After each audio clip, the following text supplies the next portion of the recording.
Meu irmão mais velho e eu adorávamos brincar na neve. Morávamos perto de uma floresta, mas prefiro não especificar a cidade, o estado ou qualquer detalhe sobre nossa localização. Certa noite, nossos pais nos deixaram sair para brincar durante uma tempestade de neve. Achamos que seria divertido jogar esconde-esconde, já que as pegadas na neve adicionariam um novo elemento ao jogo. Coube a mim me esconder primeiro. Estávamos na floresta, cada um com sua lanterna. Desliguei a minha assim que encontrei um bom esconderijo, para não revelar minha posição.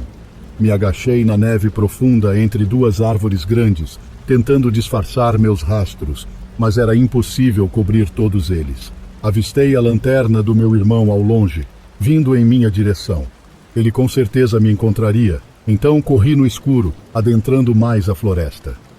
Acho que o perdi de vista, pois não vi mais sua luz, ou talvez ele a tivesse desligado. Conhecíamos bem essa floresta e eu sabia para onde estava indo, então não me perderia. Enquanto caminhava, encontrei outro rastro de pegadas que pareciam ter sido feitas há poucos minutos. Comecei a segui-las, esperando encontrar um veado ao final. Porém, conforme as pegadas se tornavam mais frescas, percebi que eram de botas, não de um animal. Isso também significava que eu estava me aproximando de quem quer que tivesse deixado essas marcas recentemente. No início, pensei que poderia ser meu irmão. Talvez ele tivesse passado por mim sem que eu notasse. Só achei isso porque não via motivo para mais ninguém estar ali, no meio da tempestade de neve.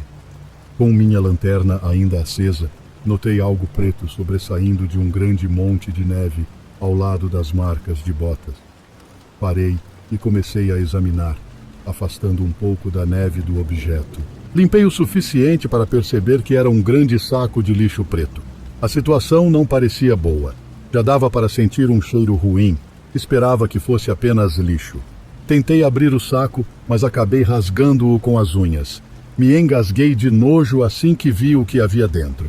Um corpo humano em decomposição. Quando digo que me engasguei, quero dizer que comecei a tossir alto e incontrolavelmente, chocado e enojado.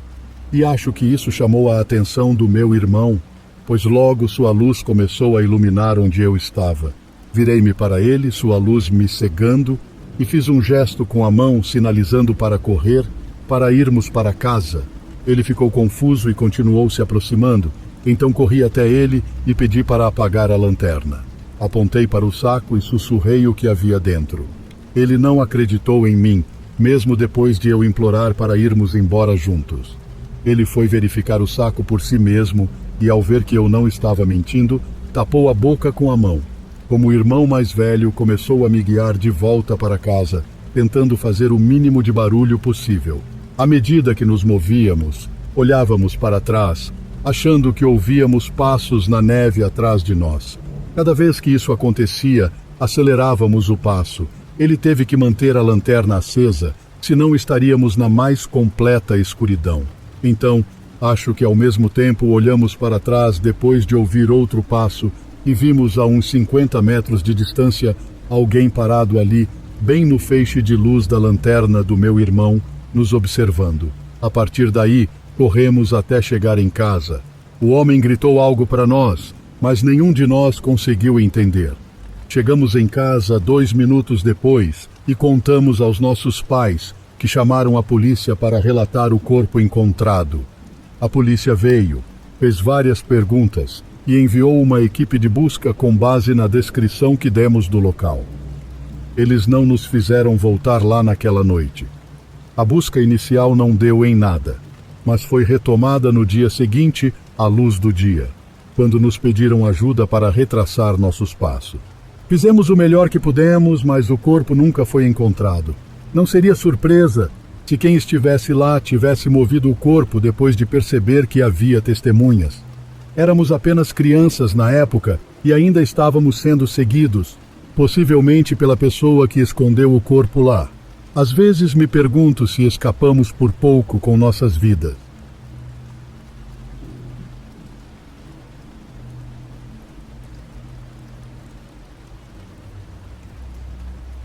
Existe uma regra não dita nas montanhas. Não importa quem você seja, amigo, rival amargo, estranho, qualquer pessoa, se você estiver em um apuro e encontrar a cabana de outro caçador, é bem-vindo para buscar abrigo lá. Talvez essa regra seja não dita porque é uma questão de cortesia comum, aquela história de fazer aos outros o que gostaríamos que fizessem conosco, ou talvez porque, nos meses de inverno especialmente, é difícil encontrar alguém para conversar. Seria raro ver outra alma por semanas, às vezes até meses, mas essa é a regra. Se precisar, use-a, sem julgamentos, sem perguntas. Apenas não roube nada. Agora, eu não sou exatamente o que você chamaria de um montanhês robusto que usa casca de árvore como fio dental e nunca faz a barba, mas eu gosto de caçar. Frequentemente, deixo minha pequena vila no Alasca por semanas e vou para minha cabana de caça nas montanhas. Sou um cara bastante cauteloso e sei que as montanhas podem ser traiçoeiras. Então, quando parto, me preparo bem. Checo as previsões do tempo a longo prazo, reúno os suprimentos necessários, trago itens extras e me certifico de ter o suficiente de tudo o que preciso para sobreviver pelo menos uma semana a mais do que o planejado, só por precaução. Sempre acreditei que minhas precauções me protegeriam, mas como um cobertor de segurança infantil, elas eram apenas uma ilusão fina de segurança. Realmente, não há como se preparar quando a mãe natureza decide que está de mau humor. É por isso que nunca esperava ser pego por uma tempestade de neve naquele dia. Tinha começado ensolarado e frio, mas conforme o dia avançava, algumas nuvens se formaram. Até que elas se acumularam em uma cobertura densa, eu já estava a caminho de volta para minha cabana, com um par de lebres penduradas sobre os ombros, que eu ironicamente nomeei de jantar e café da manhã. Eu planejava comer o café da manhã no jantar e o jantar no café da manhã, só para me fazer rir. São essas pequenas coisas que impedem que a solidão se transforme em solidão de fato. A queda de neve pareceu surgir do nada, como se alguém tivesse fechado uma marquise e toda a neve acumulada em cima tivesse caído de uma vez. Só que não era uma única onda de neve, era um ataque incessante e interminável. A última vez que verifiquei, os relatórios meteorológicos não mencionavam uma tempestade de neve, e, no entanto, foi o que encontrei. Ficou muito escuro, muito rápido, e me repreendi por ter deixado minha lanterna na cabana. Eu havia planejado chegar em casa muito antes do anoitecer, então achei que não precisaria dela. Eu estava redondamente enganado. A neve picava dolorosamente quando entrava nos meus olhos. Eu tinha que quase fechar completamente os olhos para impedir que esses pequenos demônios congelados me cegassem. O vento uivava, cortando minhas roupas e chegando aos meus ossos. Eu mal conseguia ver 2 metros à frente, e muito menos os 2 pés abaixo de mim, à medida que afundava em uma crescente manta de branco. Não tenho certeza de quando percebi que estava perdido. Em algum momento, soube que deveria ter chegado à minha cabana, mas tudo o que via era branco, com alguns filetes de cinza balançando na brisa densa. Os pelos na nuca ficaram eriçados e batiam contra mim a cada sopro de ar e a cada passo desajeitado. Estava ficando sem energia, sem ideias e começando a entrar em pânico. Eu poderia ter girado em uma cadeira de computador 100 vezes e me sentido menos desorientado do que naquela brancura. Então eu literalmente tropecei em uma cabana. Estava tão escuro e a neve tão pesada que não consegui ver a estrutura até esbarrar de cara nela. Segurei minhas mãos contra a madeira para não perdê-la na tempestade e circulei até encontrar uma porta. Eu não estava apenas em apuros. Era uma questão de vida ou morte. Na improvável eventualidade de alguém estar dentro, bati na porta e esperei por uma resposta através do vento uivante. Poderia jurar que ouvi um entre enquanto abria a porta e entrava. Uma pequena avalanche de neve entrou comigo. Não me dei ao trabalho de tentar chutá-la para fora, enquanto lutava contra o vento para fechar a porta atrás de mim. O alívio foi instantâneo. Sem o ar me açoitando, eu havia interrompido a contagem regressiva para minha morte congelante. Obrigado. Sussurrei, virando-me para o interior da cabana e tentando me localizar, mas tudo o que vi foi escuridão, o que significava que eu não tinha como avaliar o tamanho da cabana. Sim, eu a tinha circulado, mas estava cambaleando, quase cego, focado em tentar encontrar uma maçaneta. Então não tinha ideia de quanto da cabana eu tinha coberto. Poderia ter andado metade dela ou circulado 3 vezes sem perceber. Na escuridão, tudo o que conseguia ver era o contorno vago de alguém sentado no canto. Você é um verdadeiro salva-vidas, disse eu. Ele não respondeu. Tateei em busca de um isqueiro, uma lanterna, um livro de fósforos, qualquer coisa que pudesse emitir luz, mas tudo o que meus dedos tocavam eram correntes e os canos de rifles de caça. Parei de fuçar quando senti uma armadilha para ursos aberta. Não queria que meu braço ficasse preso nela. Era mais seguro ficar parado e esperar o amanhecer. Ocorreu-me que o estranho também poderia estar buscando refúgio, então mantive meu tom leve e inocente. Você é o dono desta cabana. A resposta foi mais um sibilo do que uma palavra, mas nesse sibilo ouvi um fraco sim. Sentei-me no chão, deixei minhas lebres ao lado e alcancei minha mochila. Por que tinha trazido um saco de dormir e não uma lanterna? Eu não fazia ideia. Tirei minhas roupas molhadas e entrei silenciosamente no saco de dormir para me aquecer, fazendo conversa fiada enquanto isso. Obrigado novamente, disse eu. Essa tempestade realmente surgiu do nada, né? Sua resposta foi a respiração lenta e trabalhosa de um homem idoso à beira da morte. Perigoso. É, com certeza, eu ri. Você está com fome? Ele exalou. Você tem uma lareira? Perguntei. Tenho um par de lebres. Posso prepará-las. É o mínimo que posso fazer. Sua resposta foi arrastada, como o uivo de um lobo, mas sem o tom majestoso. Não. Ok. Assim que a tempestade passar, vou coletar lenha e fazer uma fogueira. Você pode esperar até lá? Vi sua silhueta se mover levemente, um tilintar de correntes. Não. De novo, o não se estendeu em um longo gemido inchado.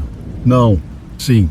O último não se transformou estranhamente em um sim, como alguém mudando drasticamente para uma nota muito mais alta em uma flauta no meio de uma respiração.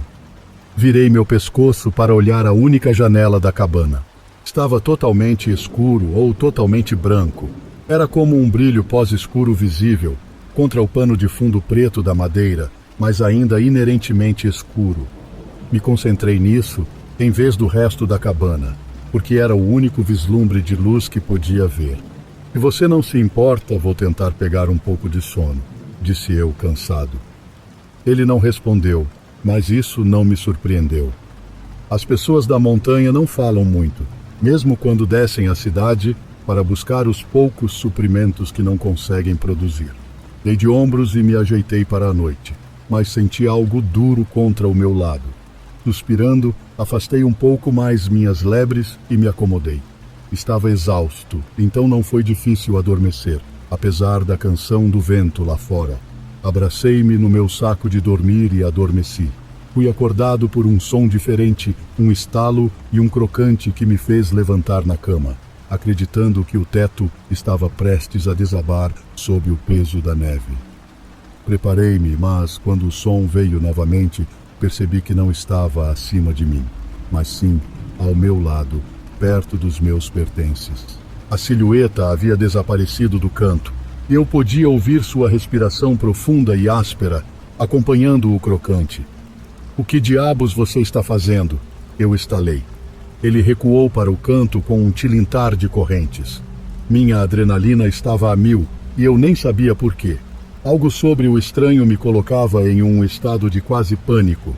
Meus instintos me diziam para ir embora, mas eu realmente não podia me dar ao luxo. Qualquer que fosse a intenção desse cara, eu estava mais seguro com ele do que lá fora, naquela tempestade de neve. Peguei minha mochila e me encostei na parede em posição sentada, encarando a silhueta, esperando que ele fizesse um movimento. Mantive-me acordado e alerta, nunca desviando o olhar, mesmo quando o vento uivante lentamente diminuía em força. 1 ou 2 vezes, senti minha cabeça começar a cair e meus olhos começarem a fechar, mas toda vez que deslizava, o leve tilintar de corrente me trazia de volta à consciência. À medida que a tempestade se dissipava e o sol começava a nascer, a luz começava a entrar na cabana. A cena foi se revelando em pequenos incrementos, cada camada descoberta pelo sol, como uma impressora lentamente cuspindo a imagem completa, uma linha de cada vez. Eu não estava em uma cabana. Estava em um grande galpão de suprimentos que talvez tivesse de 3 a 3,5 metros de comprimento por 2 metros de largura. Não havia lareira, o que fazia sentido para um galpão de suprimentos. Havia ferramentas, armadilhas e rifles forrando todas as paredes. A silhueta no canto lentamente parou de ser uma silhueta e começou a ser uma pessoa distinta. Magra, não. Na verdade, esquelética. Pálida. Não. Na verdade, branca como um fantasma. Homem, não. Era um cadáver. Eu estava pasmo. Ele estava morto, mas morto há muito, muito tempo. Seu corpo estava todo encolhido e mumificado, se é que essa é a palavra certa. Ele não estava envolto em bandagens ou algo assim, mas sua pele estava completamente desidratada e rígida, como a de uma múmia desembrulhada. Seus cabelos pendiam da cabeça em mechas desgrenhadas. Seus dentes protruíam de seus lábios encolhidos, com um grande espaço onde deveria estar o canino superior direito. Havia uma mancha de sangue antigo absorvida na madeira sob ele. Segui com o olhar até sua origem, seu pé esquerdo e a armadilha de urso em que havia ficado preso. Havia um gancho vazio na parede acima dele, com uma corrente levando à armadilha, longa o suficiente para ele se mover, mas não o suficiente para alcançar a porta da frente ou a serra pendurada acima dela. Meu melhor palpite era que a armadilha havia caído por conta própria enquanto ele estava fora, e em algum momento ele havia feito uma corrida de suprimentos no escuro e provavelmente ficou preso em sua própria armadilha. Ele provavelmente morreu de sede ou algo assim. Olha, estou dizendo que ele não estava respirando e não estava se movendo. Estava morto como uma porta e há bastante tempo.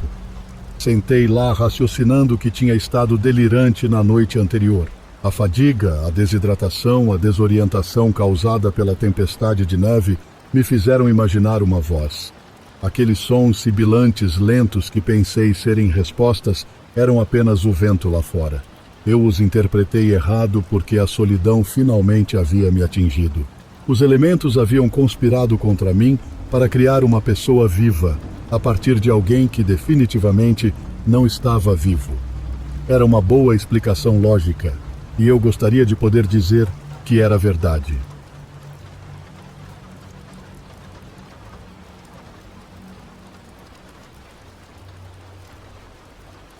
Há alguns anos, logo após me mudar para a casa onde moro atualmente, um incidente ocorreu em dezembro. Tínhamos acabado de receber uma grande quantidade de neve, tanta que meu trabalho foi cancelado por um dia.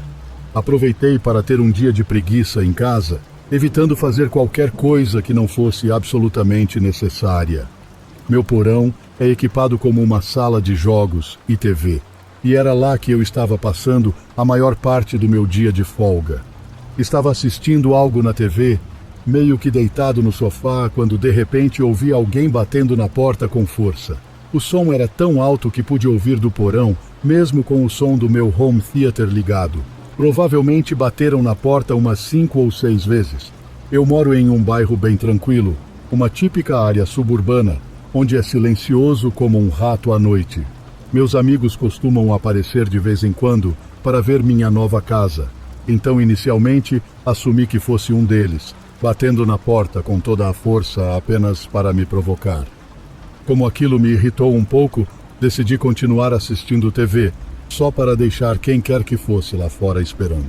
Se fosse um amigo, ele ligaria ou mandaria uma mensagem. E se fosse alguém vendendo biscoitos ou algo do tipo, que se danasse. Por que alguém estaria vendendo biscoitos depois de uma tempestade de neve com as ruas cobertas de gelo? Eu realmente não parei para pensar naquele momento. Eventualmente decidi subir e ver se talvez tivessem deixado algo na varanda ou se era um amigo esperando que eu abrisse a porta. Espiei pela cortina, mas não vi ninguém. Então abri a porta. Não havia ninguém lá e nada na varanda.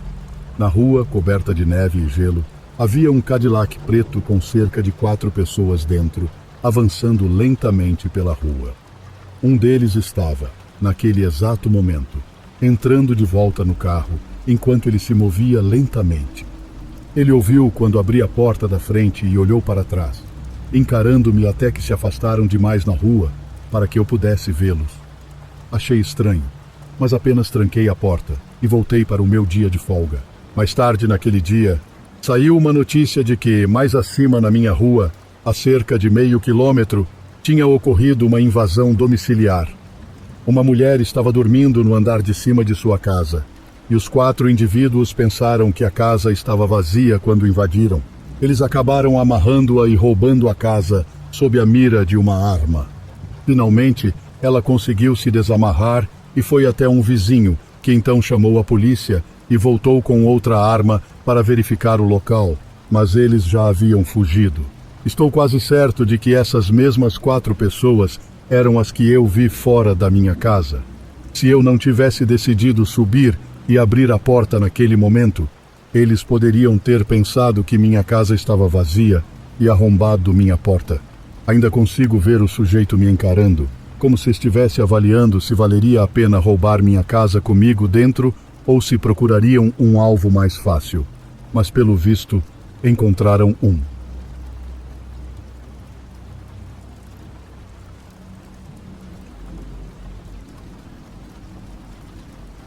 Eu trabalho em uma loja de departamentos há cerca de 2 anos. Apesar de o varejo não ser exatamente o que eu queria fazer, era bem melhor do que meu emprego anterior na área de alimentação. Então eu estava grata por não ter que lidar com comida o dia todo. Preferia muito mais o universo do atendimento ao cliente do que o da indústria alimentícia. Estávamos em meados de janeiro e a loja costuma ficar bem tranquila no final do dia, especialmente porque o mês seguinte ao Natal geralmente não é muito movimentado.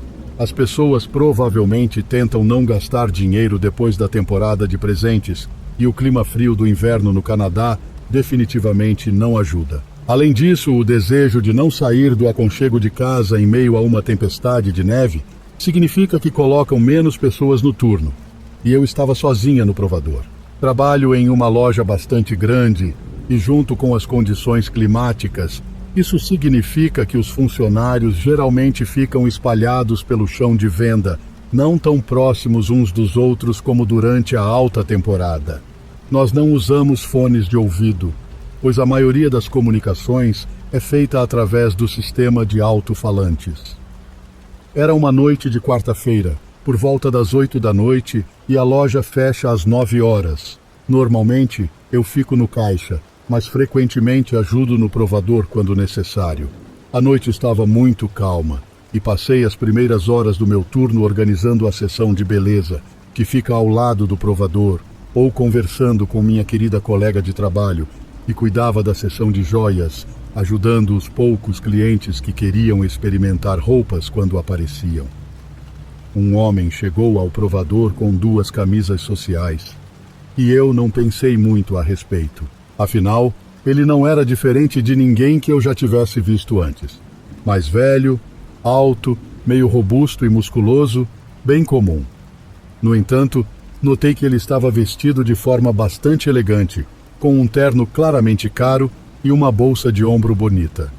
Supus que ele deve ter vindo à loja depois do trabalho. Contei o número de peças de roupa que ele estava levando, pois era obrigatório para monitorar o fluxo de roupas e tentar prevenir furtos. Entreguei-lhe um número correspondente à quantidade de peças que ele levava e pedi, educadamente em francês em vez de inglês, que colocasse as roupas de volta nos cabides, pois no Quebec somos orientados a falar francês primeiro com os clientes. Ele respondeu com um simples sem problemas. Notei que ele tinha um sotaque carregado, embora eu não conseguisse identificar de onde era. Pensei que talvez fosse russo, mas não posso afirmar com certeza. O homem entrou no provador e eu não pensei muito a respeito. Também ajudei outros clientes que saíam dos provadores contando as peças com as quais saíam e conferindo com os números, e as recoloquei em seus lugares na arara. Passaram-se alguns momentos e o homem finalmente saiu. Sem pensar muito, peguei as roupas dele, já que ele não as queria, recolhi seu número e agradeci. Então virei-me para colocar as roupas na arara. Geralmente esse era o momento em que o cliente saía do provador, mas quando me virei para voltar à frente, ele ainda estava lá. Perguntei se havia algo mais que eu pudesse fazer por ele ou se ainda queria as camisas que eu acabara de guardar. O homem apenas sorriu e me olhou, sem responder, e eu senti uma sensação muito estranha no estômago. Ele me olhava como se quisesse dizer algo, e eu, sendo uma garota de 1,62 m, que detesta confrontos de qualquer tipo, apenas ri nervosamente e comecei a organizar as mesas na entrada do provador de forma desajeitada, arrumando todos os números, embora já estivessem em ordem. Ele me perguntou meu nome e eu apenas olhei para o crachá que estava usando e o repeti. Ele disse que era um nome bonito. Eu ri, nervosa, nunca sabendo o que fazer nessas situações, e só queria ser gentil com ele, já que fazia parte do meu trabalho no atendimento ao cliente. Além disso, ele não havia feito nada de errado, apenas me elogiou. Eu agradeci e desviei o olhar, evitando contato visual. Ele então ficou ali parado, o que pareceu 20 minutos, mas na realidade provavelmente foram apenas 3. Ele permaneceu lá enquanto eu ajudava outros clientes, e isso começou a me deixar muito desconfortável. Não querendo ser rude, mas também não querendo me submeter a ficar desconfortável pelo resto do meu turno ou por quanto tempo ele planejasse ficar, perguntei se havia mais alguma coisa com a qual ele precisava de ajuda. Foi então que comecei a ficar realmente assustada.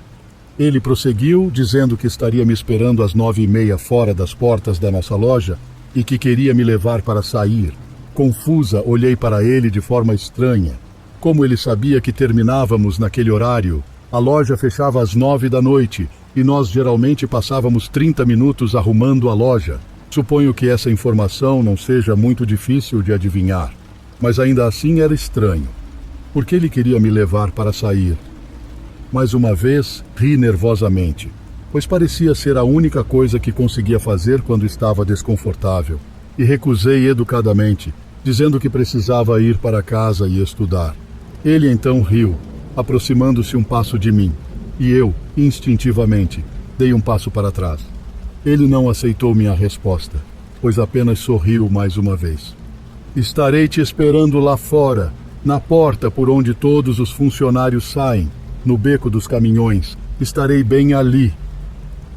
Havia uma porta pela qual os funcionários saíam do shopping, pois as portas normais geralmente eram trancadas por volta das 9h15 e sempre terminávamos mais tarde do que isso.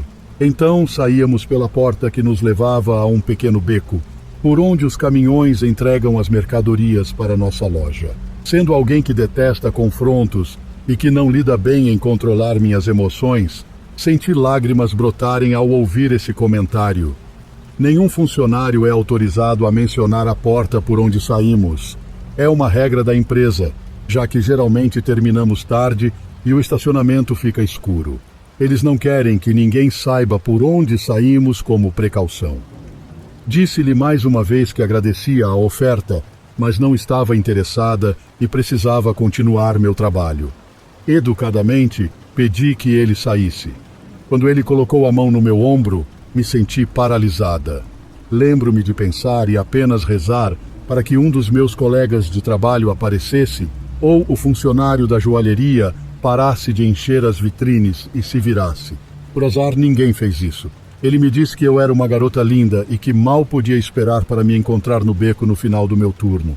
Também disse que tinha um apartamento legal e um cachorro fofo, como se o cachorro fosse me fazer mudar de ideia, e que poderíamos nos divertir bastante. Nesse ponto, estando absolutamente desesperada, disse que tinha um namorado e que ele viria me buscar, esperando que isso o dissuadisse, mas ele apenas riu. Ele disse meu nome e então me disse que isso normalmente não o impedia. Eu realmente comecei a me sentir assustada e me desculpei para usar o telefone na minha mesa, afastando a mão dele de mim, que não tinha percebido que estava me segurando tão firmemente.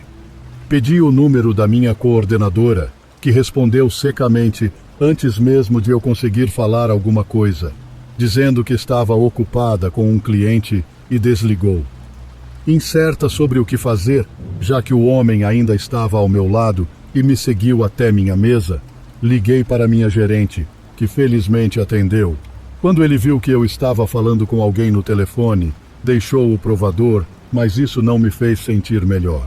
Contei à minha gerente o que aconteceu e, com razão, ela se desesperou, dizendo que eu precisava denunciá-lo imediatamente, me lembrando que com pessoas assim, eu tinha que ser muito cuidadosa. Ela me disse para ligar para a segurança, e foi o que fiz. O segurança me disse que estava de olho nele pelas câmeras. Eram cerca de 8:30 da noite nesse ponto, e eu estava me preparando para começar minhas tarefas de fechamento, ainda paranoica com o que o homem havia dito. Isso soava como o começo de um filme de sequestro, para ser honesta. Eventualmente, consegui me acalmar um pouco, não vendo mais o homem, quando o segurança me ligou de volta. Ele queria me avisar que o homem nunca havia saído e estava circulando pela loja. Senti um medo ainda maior surgir no meu estômago. Ele não havia saído. Felizmente, ele não voltou para me ver, o que foi um alívio, pois o segurança o havia visto.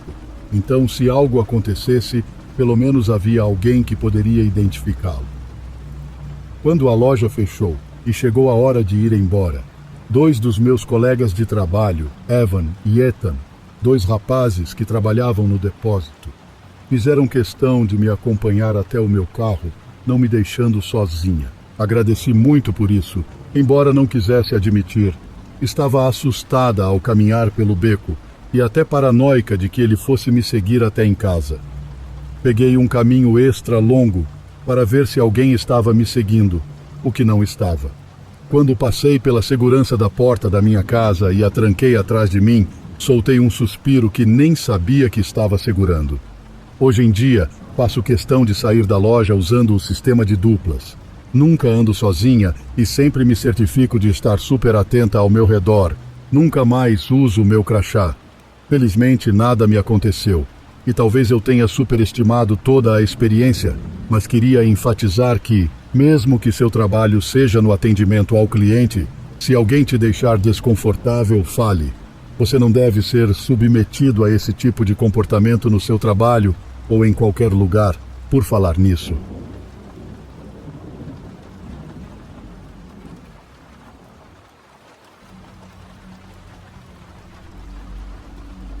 Eu sou uma mulher e tinha 52 anos na época deste acontecimento. Estava viajando de carro para um compromisso de trabalho fora da cidade, quando parei em um posto de gasolina popular e movimentado para abastecer o carro, esticar as pernas, usar o banheiro e talvez pegar um lanche. Fui abordada por uma mulher com deficiência intelectual, aparentando estar na casa dos 20 anos, que estava procurando carona para uma cidade a algumas cidades de distância. Segundo ela, sua carona a havia abandonado enquanto estava no banheiro. Ela estava um pouco abalada, não tinha celular e não sabia o número de telefone de ninguém que pudesse ajudá-la. Conversei com os funcionários da loja e eles disseram que ela estava lá há mais de 1 hora procurando por uma carona, pois afirmava que seus amigos a haviam deixado enquanto estava no banheiro. Então tomei uma decisão que nunca havia tomado antes. Ofereci carona a uma estranha. Não estava indo para a cidade que ela queria, mas estava indo naquela direção geral. Disse a ela que poderia deixá-la em um supermercado na próxima cidade, onde eu desviaria para o meu destino.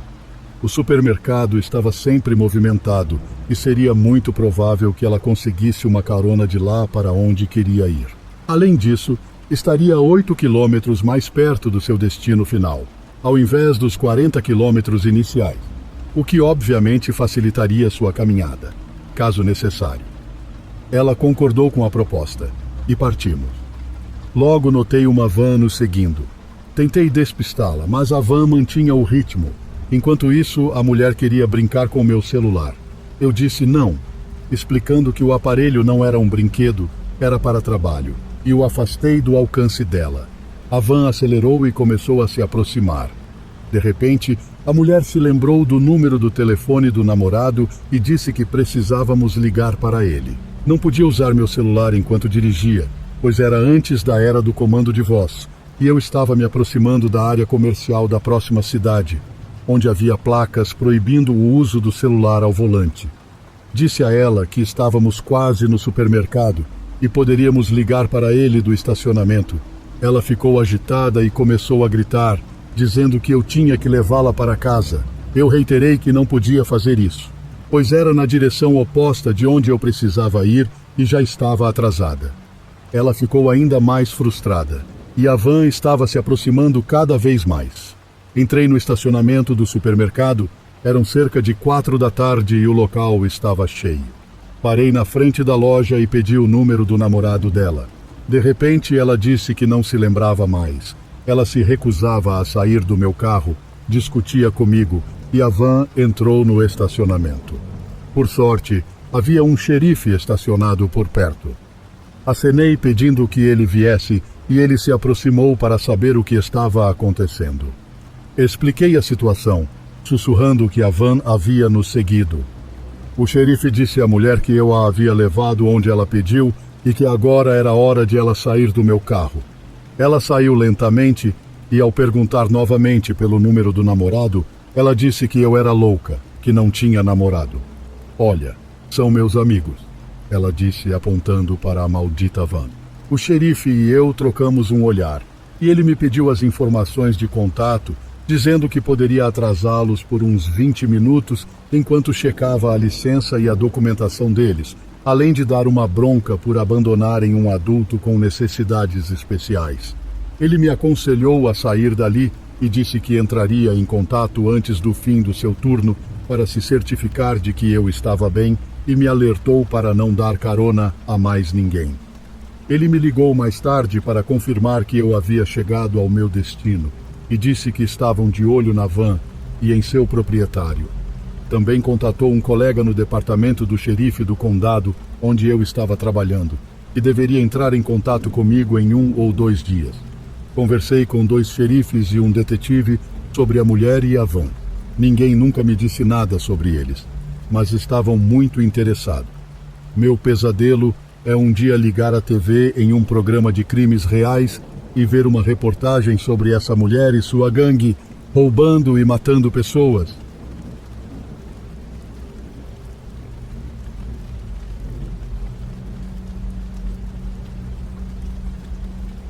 A história começou na noite da primeira tempestade de neve do ano. Eu estava de folga do trabalho no dia seguinte. Então, estava relaxando na minha cama, assistindo a um filme e tomando chocolate quente. De repente, algo bateu na minha janela, me assustando profundamente. Ao olhar para a janela, vi a marca fresca de uma bola de neve que acabara de se espatifar contra o vidro. Abri a janela para ver o que estava acontecendo lá fora e ouvi a risada de uma criança. Bom, isso explicava a situação. Fechei a janela novamente e voltei minha atenção para o filme. Pouco tempo depois, um segundo impacto na janela seguido pela risada da criança. Desta vez, eu ignorei, sabendo que reagir só incentivaria a criança a continuar. Aparentemente, minha estratégia funcionou, pois não houve mais ataques de bolas de neve à minha janela naquela noite. No entanto, na noite seguinte, aconteceu de novo, desta vez enquanto eu dormia. Acordei com um barulho muito mais alto e agressivo de uma bola de neve batendo na janela. Abri a janela para olhar lá fora, e embora a nevasca já tivesse passado, minha visão estava limitada demais para ver algo no gramado, mas consegui ouvir novamente a risada da criança, que parecia a de um menino de uns 10 anos. Gritei algo pela janela, uma ameaça, mas nada muito sério, considerando que era dirigido a uma criança. Naquela noite, não aconteceu de novo. No dia seguinte, muito da neve já havia derretido, mas a maior parte do chão ainda estava coberta por uma camada branca. Após apagar a luz do meu quarto, deitei-me, meio que esperando e temendo ouvir o som de uma bola de neve contra o vidro, que novamente me faria saltar. E como um relógio, aconteceu. Aquela maldita criança estava de volta. Desta vez, eu estava preparado. Pulei da cama e olhei pela janela, conseguindo ver por talvez meio segundo as costas de uma criança correndo para a escuridão. Calcei meus sapatos e um casaco e corri para fora, determinado a encontrá-lo. Segui as pegadas dele desde a minha janela até chegarem a um campo de grama e então a uma estrada, onde as pegadas pararam em um grande sicômoro adornado com 2 faixas brancas de flores e uma cruz de madeira fincada à frente. Era um memorial para uma mãe e seu filho que morreram ali, em um acidente de carro.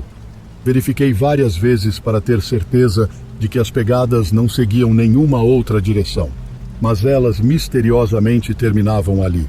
Voltei para casa e deitei-me, bastante perturbado. No dia seguinte, fiz algumas pesquisas e conversei com alguns moradores locais, descobrindo sobre o acidente fatal.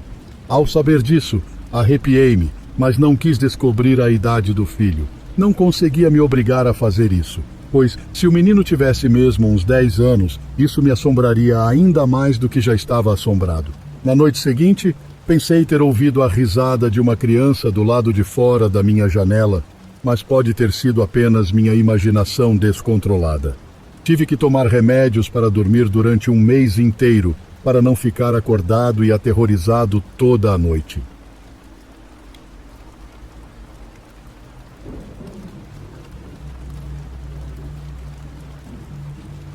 Sou um caçador entusiasmado, participo de todas as temporadas e adoro cada momento.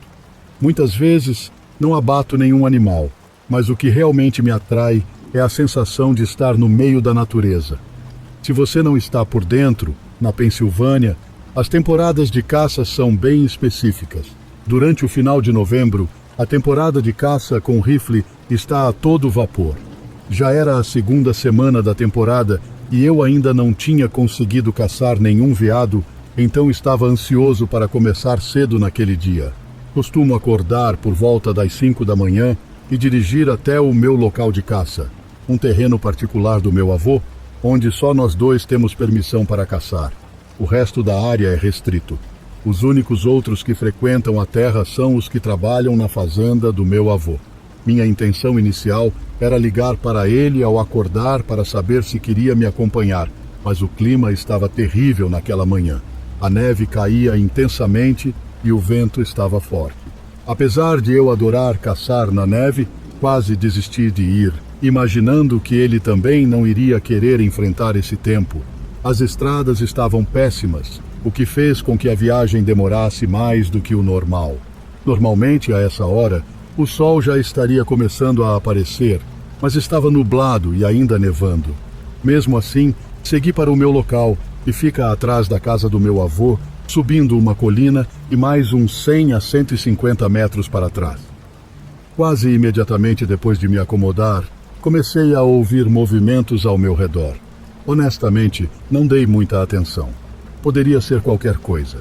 Ainda estava escuro, e a ideia de que pudesse ser um veado passou pela minha cabeça, mas não havia muito o que fazer naquele momento.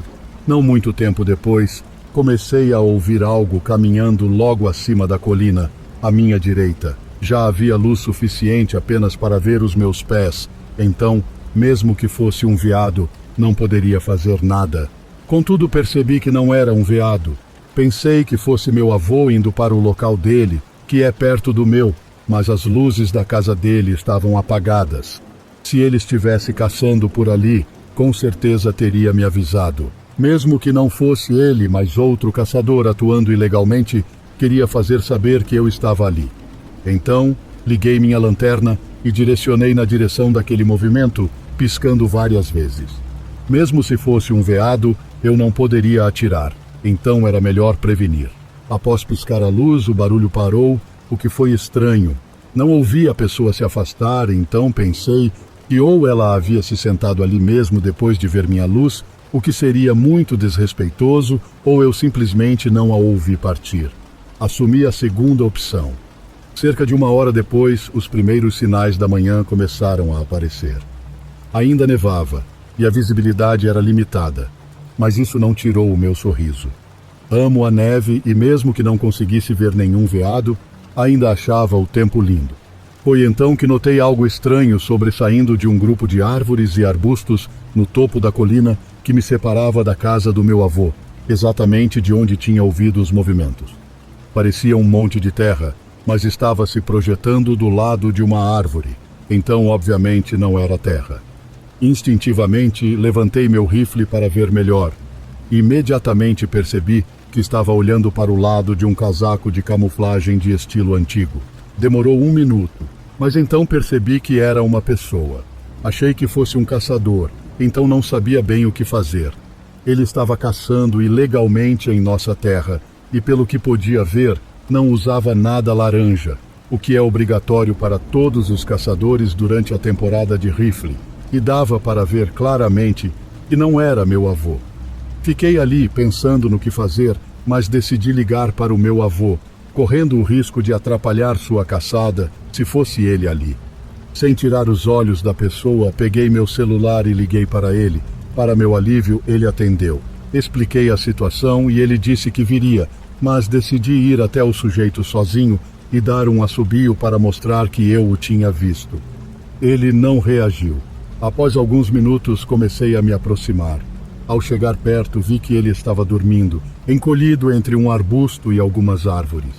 Ele tinha planejado bem onde se deitar, pois eu jamais o teria visto se o casaco não tivesse se destacado. Como suspeitava, ele não estava usando laranja. Dei outro assobio, mais alto, e ele acordou, se mexendo rapidamente para esconder o casaco exposto.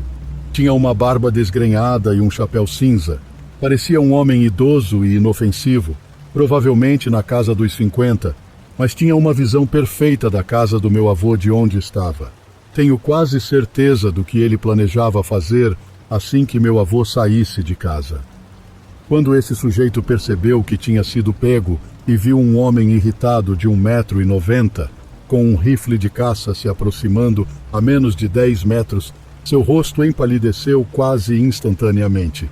Ele tentou me convencer de que tinha se perdido durante uma caçada em grupo, onde faziam uma batida para direcionar os veados aos caçadores posicionados na extremidade da área designada.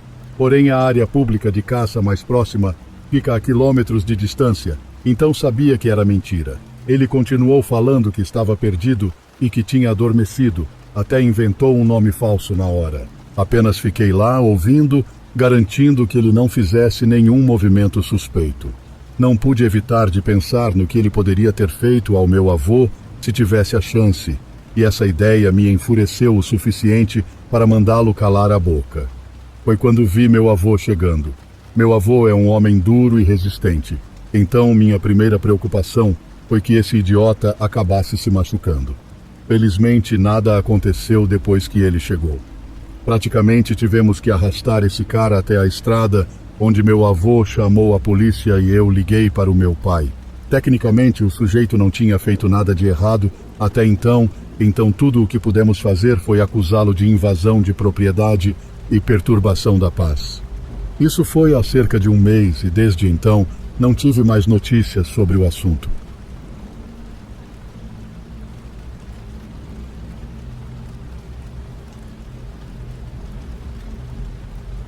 Há quase uma década, me aventurei nas montanhas Adirondack para uma semana dedicada à caminhada e ao esqui.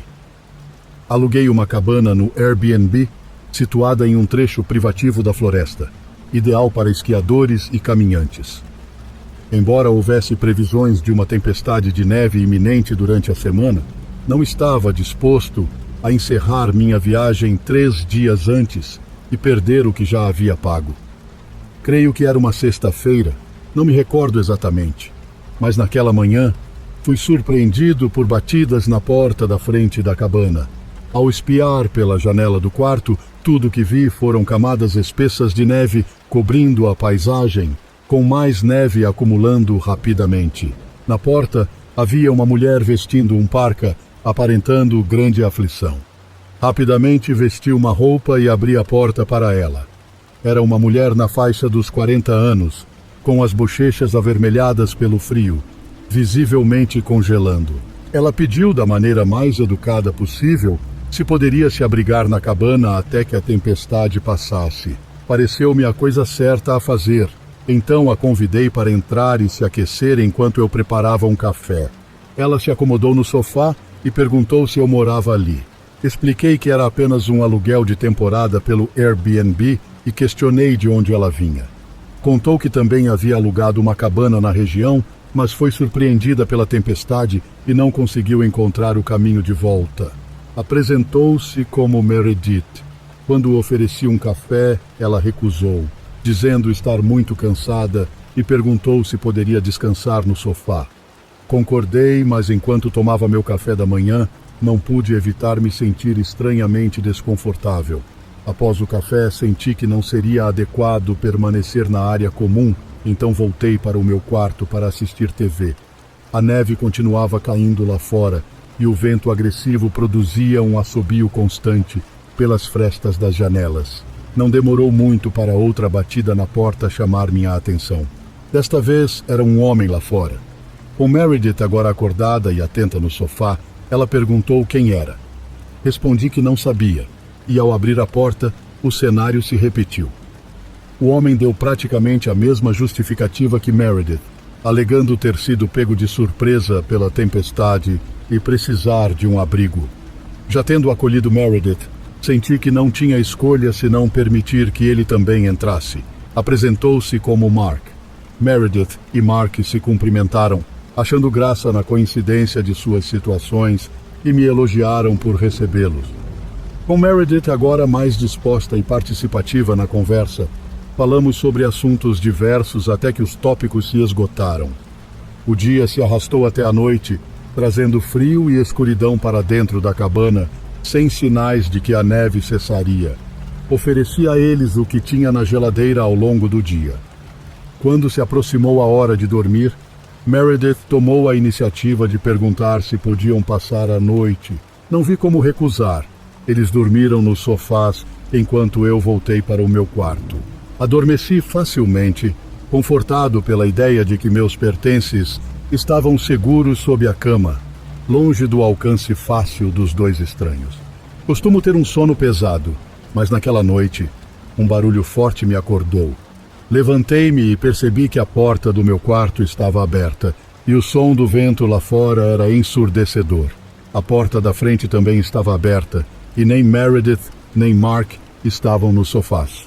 Ao sair para a varanda por um instante, apenas para olhar a floresta, vi pegadas frescas na neve e Meredith parada lá fora de frente para mim, segurando o que parecia ser minha bolsa de viagem.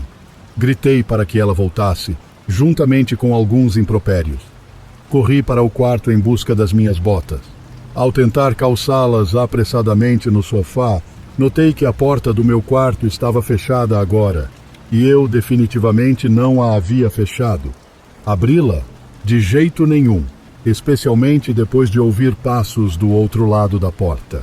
Coloquei rapidamente minhas botas e casaco, correndo de volta para a varanda, mas agora Meredith não estava sozinha. Um homem estava ao lado dela, segurando sua mão, ambos de frente para a casa. Não me importei mais com a bolsa. Corri para o meu jipe e saí dirigindo pela neve acumulada.